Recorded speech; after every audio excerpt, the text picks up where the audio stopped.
ఇది Activa mud gourd friends. లోపల ఎందుకు పెయింట్ కొడతా అనుకుంటారా? మొత్తం వీడియో చూడండి, మీకు అర్థమవుతుంది. ఈ బండికి కొన్ని ప్యానల్స్ అయితే మొత్తం పుచ్చిపోయిండాయి.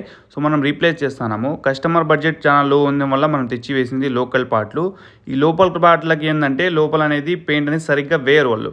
జస్ట్ బయట ఒక్కటే మంచి పెయింట్ వేసిస్తారు, లోపలంతా పట్టించుకోరు. ఇంకా జాయింట్ మధ్యలో మొత్తం గ్యాప్ ఉంటుంది. ఆ లోపలంతా నీళ్లు పోయేది చిలిం పట్టిపోతుంది తొందరలోనే.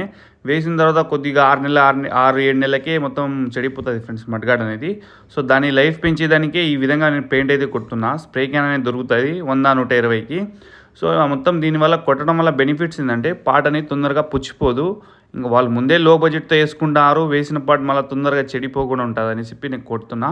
ఈ పార్ట్కి కాదు, సెంటర్ మనం ఫుట్ రెస్ట్ ప్యానల్ ఉంటుంది కదా కాళ్ళు పెట్టుకునేది, ఆ మ్యాట్కి కూడా మనం లోపల ఇట్లా పెయింట్ కొట్టి వేసినాం ఫ్రెండ్స్. సో మీరు కూడా లోకల్ పార్ట్లు వేయించుకున్నప్పుడు ఇట్లా పెయింట్ వేసి ఒక కోట్ అనేది వేయించుకోండి, బాగుంటుంది. ఈ జాయింట్ మధ్యలో బాగా వేసుకోండి ఫ్రెండ్స్ పెయింట్ అనేది.